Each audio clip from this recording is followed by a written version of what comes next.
오늘 말씀의 제목도 종교적인 신념인가 아니면 구원받는 믿음인가, 두 번째 시간인데요. 지난주 설교를 통해서 이 종교적인 신념과 그리고 구원받는 믿음의 차이가 무엇인가 분명하게 제가 말씀을 드렸습니다. 이 둘 사이의 가장 중요한 차이는 다른 것이 아니라 주인이 누구인가, 여기에 있는 겁니다. 주인이 누구인가,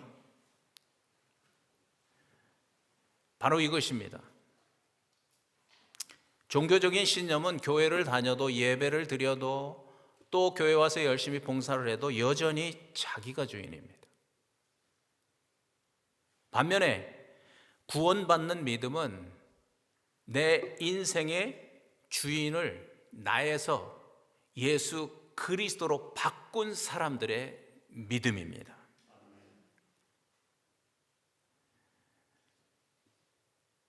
그래서 지난주에 제가 말씀드렸던 것이 부활이 중요하다고 말씀드린 이유가 바로 거기에 있는 겁니다.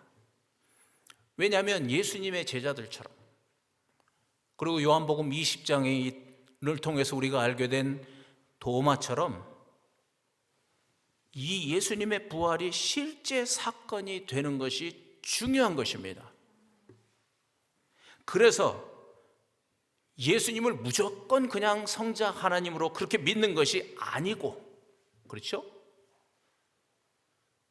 예수라는 사람이 성경대로 죽은 자 가운데서 부활하셨기 때문에 우리는 이 예수님을 성경대로 십자가 위에서 내 죄를 위해서 죽으신 성자 하나님으로 믿는 것입니다. 믿을 수밖에 없어서 믿는 것입니다. 이 말이 중요하다고 그랬습니다. 우리가 막 믿으려고 노력을 해서 믿는 것이 아니고 믿을 수밖에 없어서 믿는 겁니다. 왜냐하면 만약에 내가 노력해서 믿었다 그러면 내 노력이 부족하면 그 믿음은 없어지는 겁니다. 삶이 바빠서 믿음에 신경을 쓰지 못하고 살면 그 믿음은 그냥 없어지는 거죠. 그게 내 노력으로 믿은 믿음입니다. 그러나 믿을 수밖에 없어서 믿는 믿음은 내 환경이 어떻게 변하든지 믿을 수밖에 없어서 믿었기 때문에 그 믿음은 변하지 않는 온전한 믿음이 되는 겁니다. 여러분, 분명한 사실은 하나님 아버지께서는 우리가 역사적인 인물 예수라는 사람을 성자 하나님으로 믿을 수밖에 없는 증거를 우리에게 주신 것을 믿습니다. 그래서 우리가 사도행전 17장 31절 말씀을 많이 했었어요.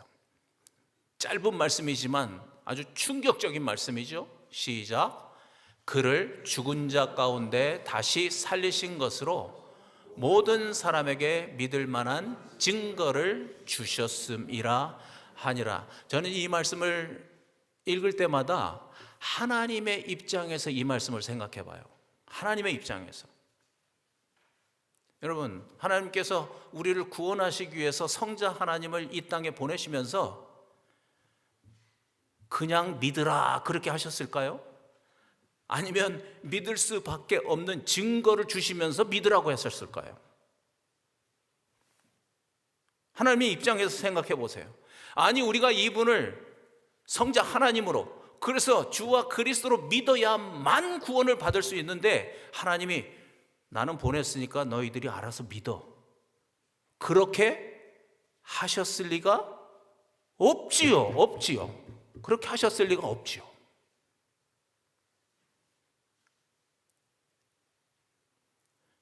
우리가 믿을 수밖에 없도록 하나님께서 증거를 주신 것을 믿습니다. 그래서 조금 전 말씀이 그렇게 말씀하시는 거예요. 특히나 요즘 얼마나 지식 수준이 높아졌습니까? 대부분 우리가 교육을 받았기 때문에 과학적인 사고를 가지고 있습니다. 그래서 무엇인가를 믿으려고 하면 그걸 믿을 수 있는 증거를 내놓으라고 합니다. 그런데 교회에서만 유독이 그냥 믿으라고 합니다. 하나님 안 보이지만 그냥 무조건 믿으라고 합니다.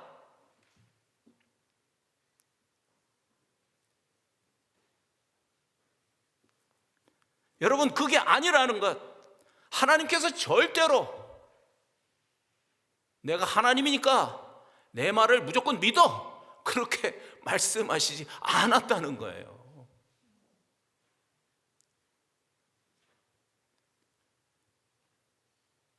여러분, 하나님은요, 물론 초월적인 능력을 가지신 분이시기도 하지만 하나님은 인격적이신 분이십니다. 우리와 같은 인격을 가지신 분이신 거예요. 그래서 우리의 사고 체계를 알고 계세요. 그래서 믿을 수밖에 없는 그 증거, 부활을 우리에게 주신 것입니다. 특별히 하나님의 말씀 중에서도 그 말씀의 핵심인 부활, 핵심인 증거, 복음, 이 복음을 믿을 수 있는 증거를 주신 거죠. 즉 우리 집사님도 고백한 것처럼 예수 그리스도를 주인으로 믿을 수 있는 증거를 주신 것입니다. 우리가 새가족 공부할 때 그런 얘기를 했는데요, 여러분, 증거가 없이 믿으면은 그거는 가스라이팅입니다. 요즘 그런 말 많이 쓰더라고요. 그거는 믿는 게 아니고 세뇌입니다. 세뇌. 북한에서 세뇌 교육을 하잖아요.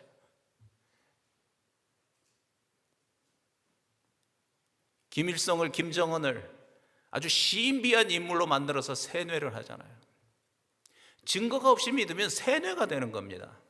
그러나 증거를 가지고 믿을 때는 그 믿음이 점점 더 깊어지는 믿음이 되는 겁니다.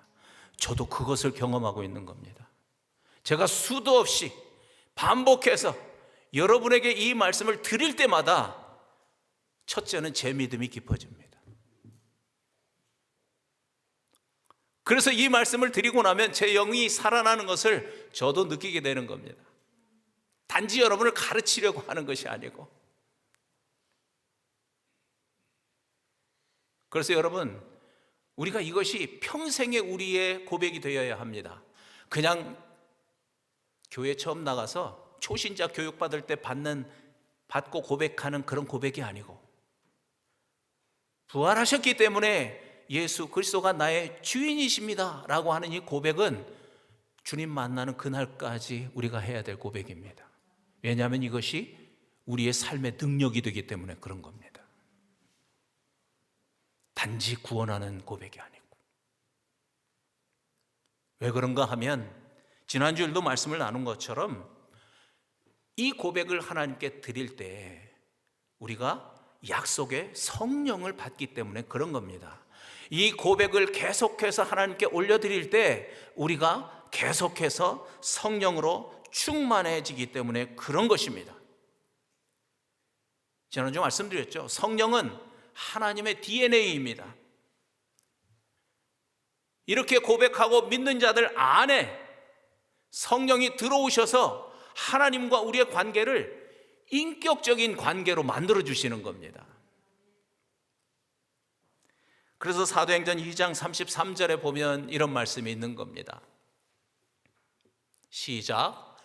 하나님이 오른손으로 예수를 높이심에 그가 약속하신 성령을, 여기서 그는 누굴까요? 예수님이시죠. 그죠? 하나님이 오른손으로 예수를 높이심에 예수님께서 그 다음에 약속하신 성령을 누구에게 받아서? 아버지께 받아서, 그리고 너희가 보고 듣는 이것을 우리에게 부어주셨다고 말씀합니다. 여러분, 예수님을 패싱하고는 성령을 받을 수 없습니다. 많은 사람들이 어디 가서 기도원 가서 이렇게 기도해가지고 성령 받았다고 하는 건 다 가짜입니다. 예수님을 주와 그리스도로 믿고 고백한 사람들에게 정확하게 하나님의 영이신 성령이 들어갑니다. 그 성령을 예수님이 하나님께 받아서 예수님을 주님으로 고백하는 자들에게 부어 주시는 것을 믿습니다. 우리의 삶의 변화가 여기에서 일어나는 것입니다.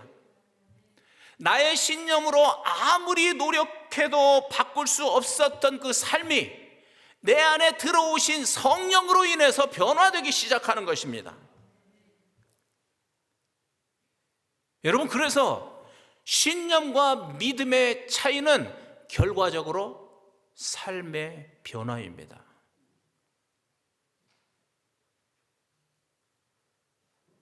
삶이 변하지 않는다면 생각해 봐야 합니다.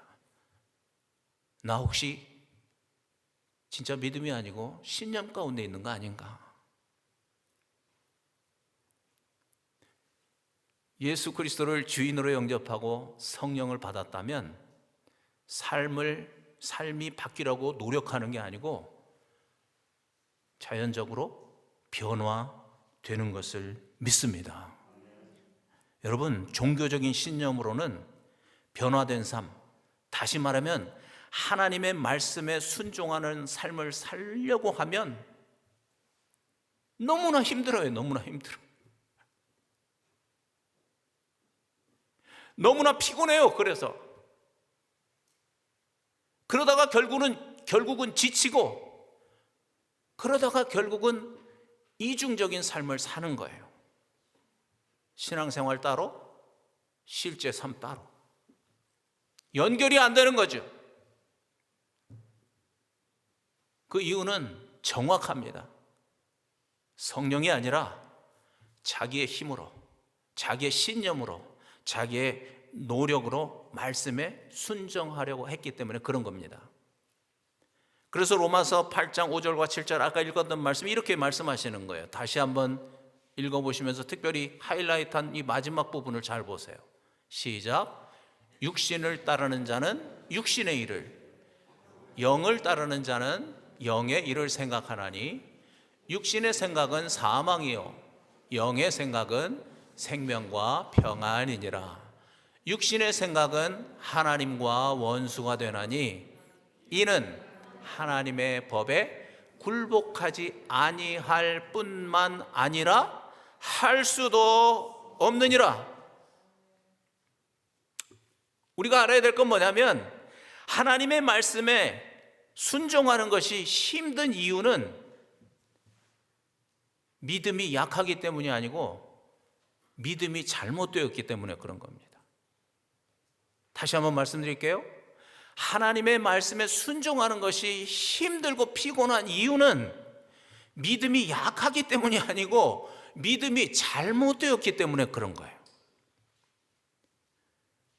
그렇게 해서 반복해서 그래서 말씀드리지만 종교적인 신념에 머물러 있으면, 즉 자기가 주인 되어서 삶을 살면 조금 전 말씀처럼 하나님의 법에 굴복하지 아니할 뿐만 아니라 그 다음에 뭐라고 그랬어요? 할 수도 없다, 이렇게 말씀하시잖아요.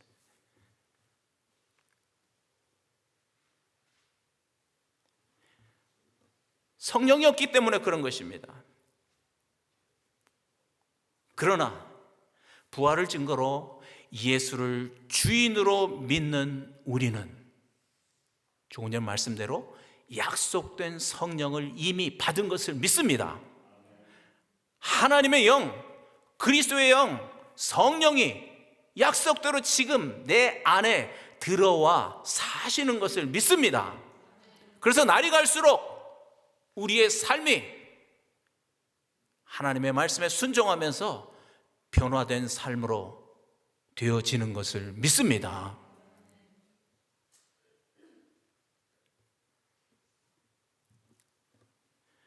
그 이유는 뭐냐면 우리 안에 들어와 살고 계시는 성령은 들어와서 그냥 가만히 계시는 분이 아니라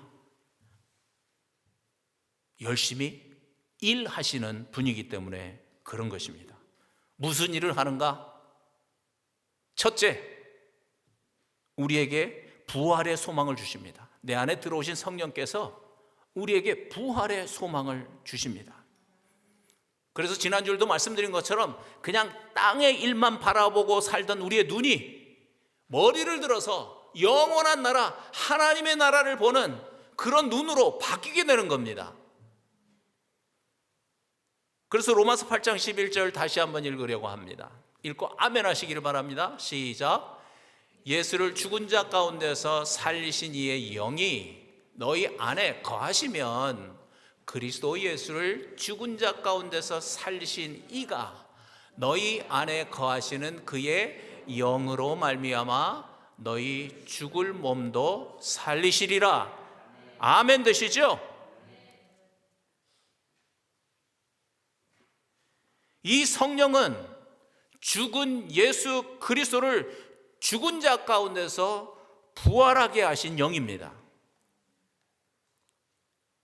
바로 이 영, 이 성령을 우리도 우리 안에 품었기 때문에 우리의 죽을 몸도 신령한 몸으로, 부활의 몸으로, 영의 몸으로 살리실 것을 믿습니다. 아멘 되시죠? 아멘. 여러분, 이 믿음이 우리의 영의 눈을 뜨게 하는 거예요. 영원한 나라를 바라보게 하는 거예요. 베드로가 말한 것처럼 산 소망을 갖게 하는 거예요.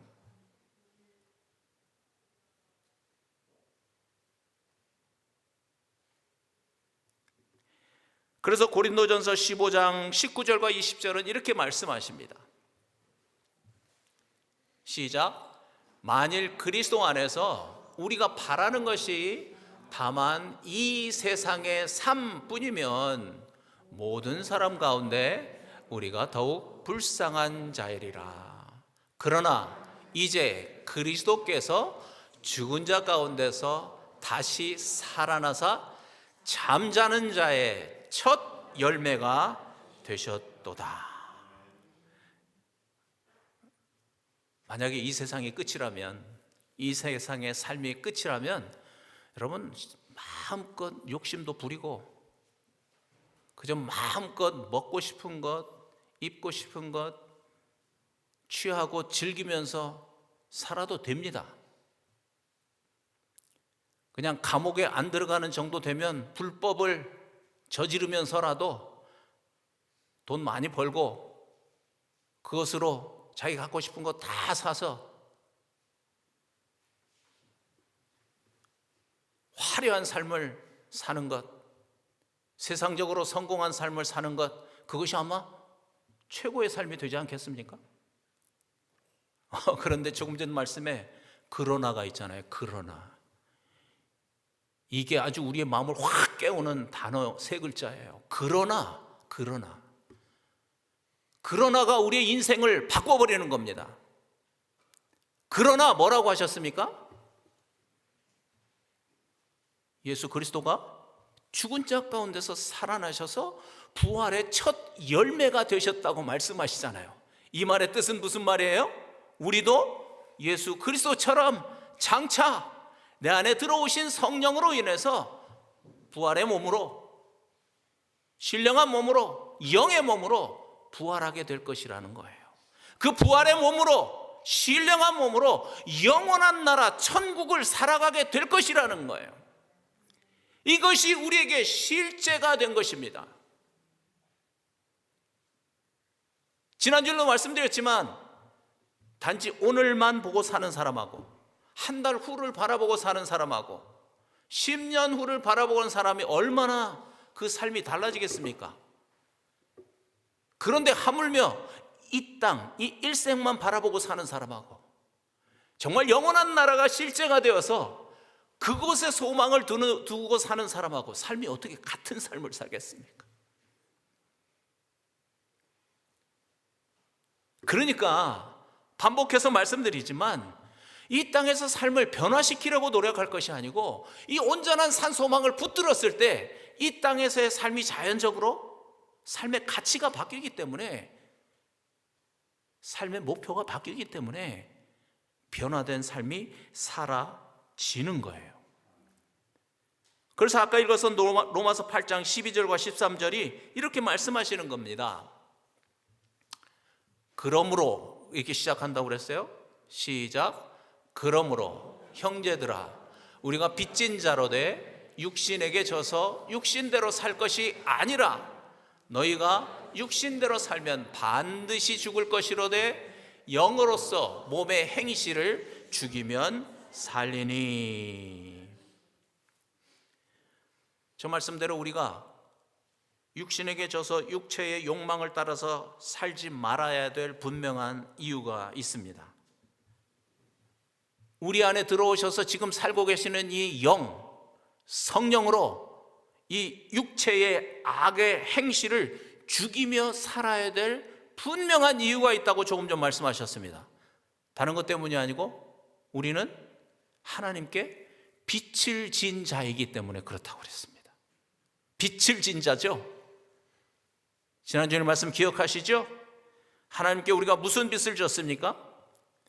바로 앞에 있는 11절 말씀과 연결해서 생각해 보면 부활을 통해서 우리에게 주시는 그 영원한 생명, 이 영원한 생명의 빛을 진 것입니다.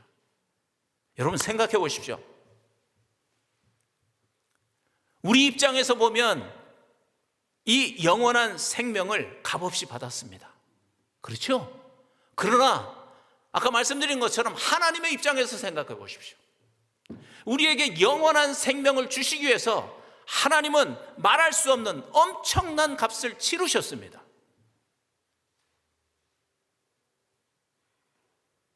무엇을 값으로 치르셨습니까?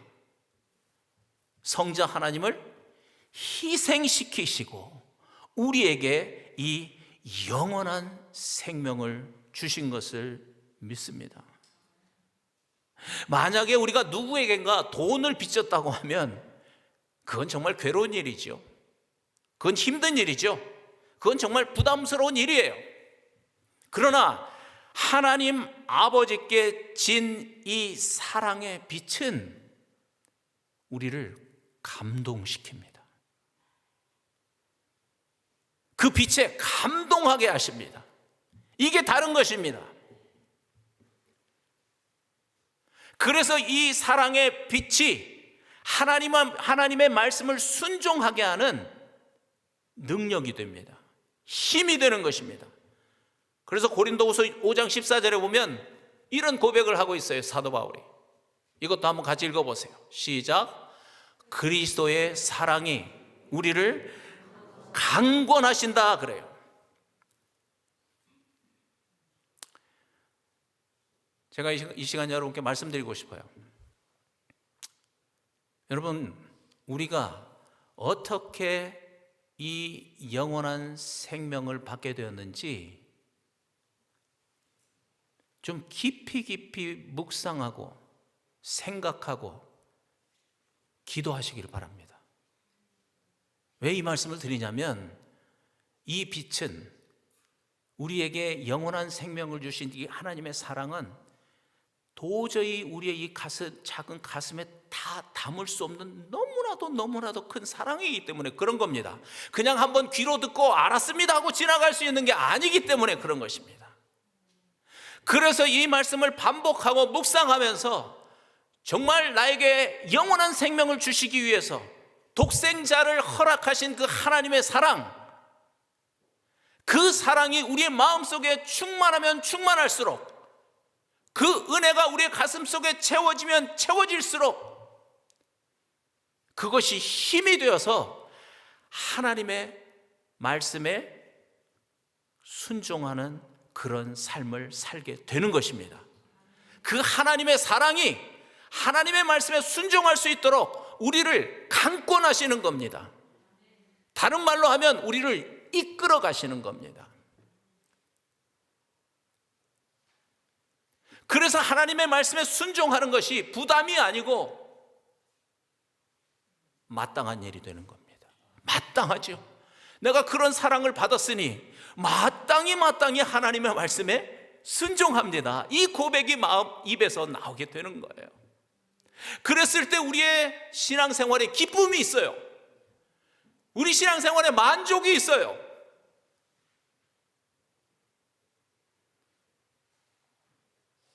하나님께서 자녀된 우리에게 이것을 원하시는 겁니다. 여러분도 잘 아시잖아요. 사랑하기 때문에 하는 일은 아무리 힘든 일이라도 기쁨으로 할 수 있습니다. 맞습니까? 제가 억지를 쓰는 건가요? 아니죠. 여러분, 심지어 고난을 당하더라도 사랑하기 때문이라면 기쁨으로 그 고난을 당할 수 있는 겁니다. 맞습니까? 우리 기쁨의 강이 바로 그 기쁨입니다. 그 기쁨이에요.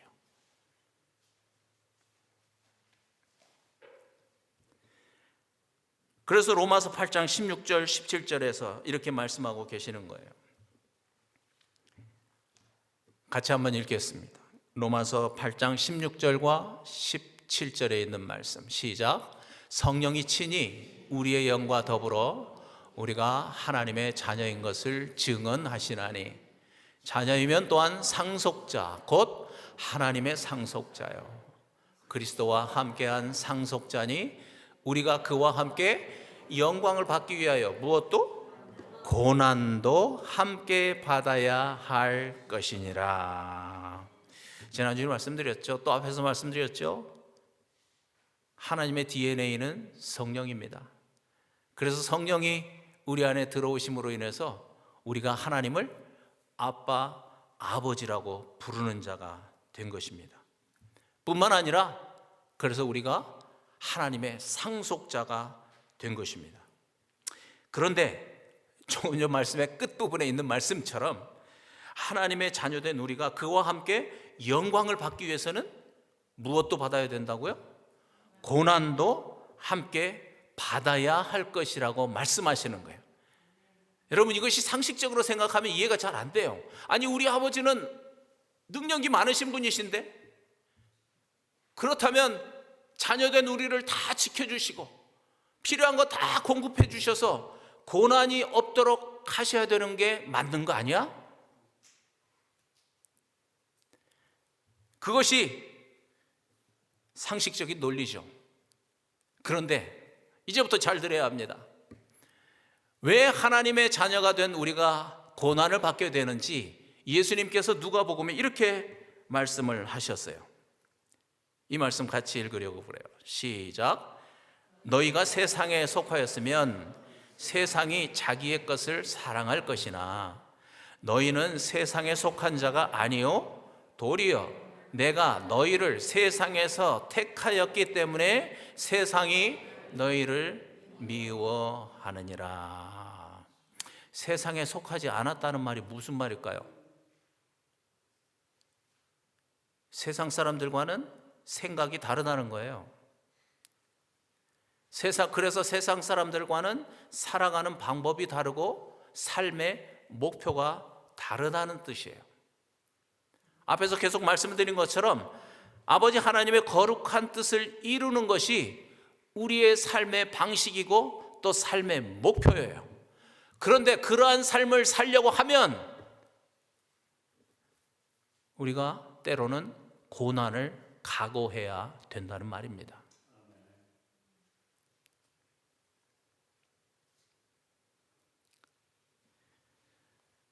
지금 우리가 살고 있는 세상도 여러분 가만 보면 마찬가지입니다.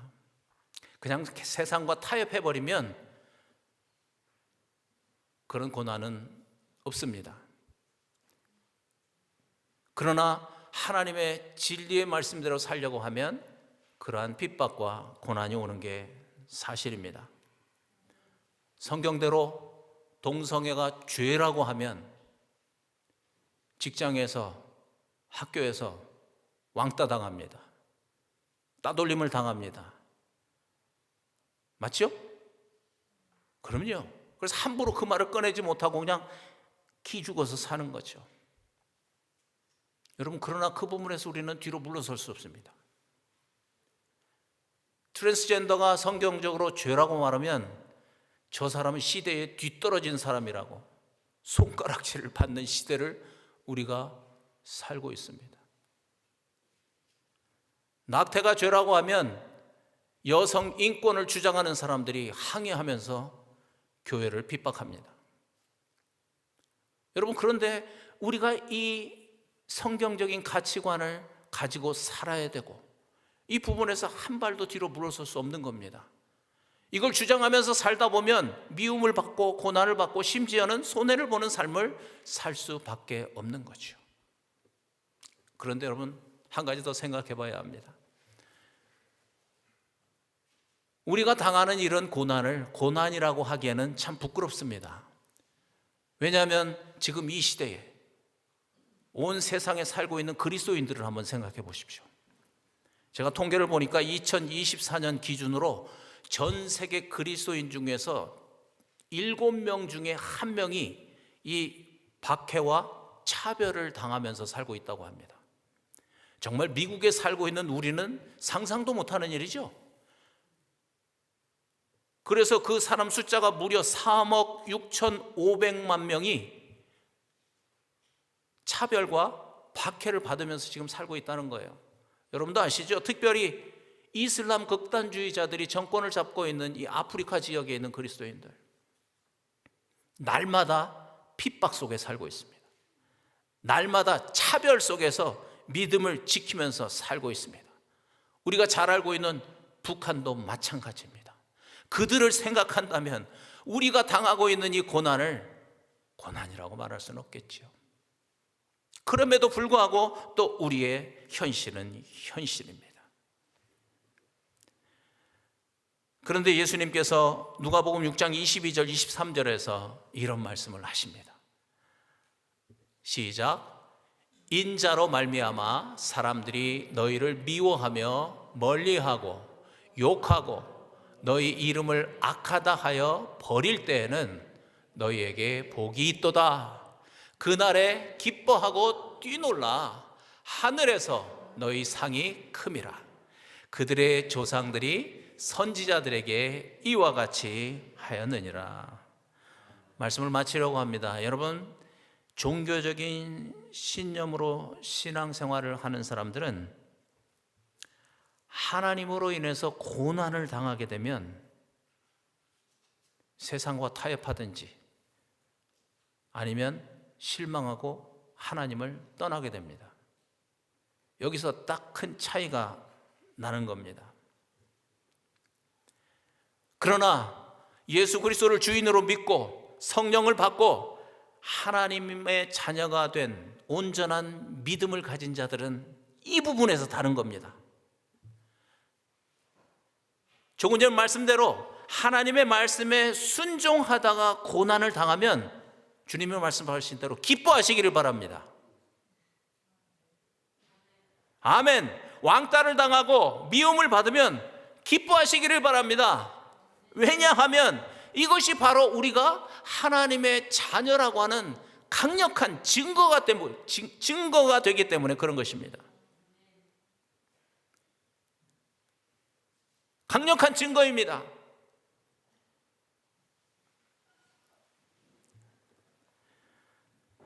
우리가 지금 살고 있는 세상은 천국이 아닙니다. 세상입니다.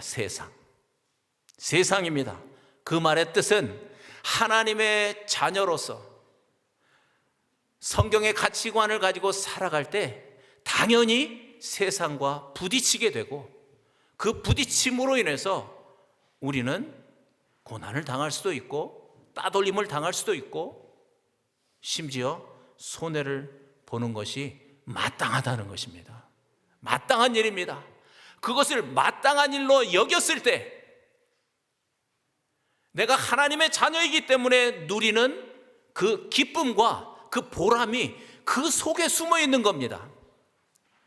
그냥 세상과 타협해버리면 우선 힘드니까, 우선 고통스러우니까 세상과 타협해버리면 그때는 편안할지 모르지만, 그러나 조금 전 우리에게 말씀하신 그대로 하나님께서 우리에게 예비하신 그 복, 그 하늘의 상이 없는 거지요.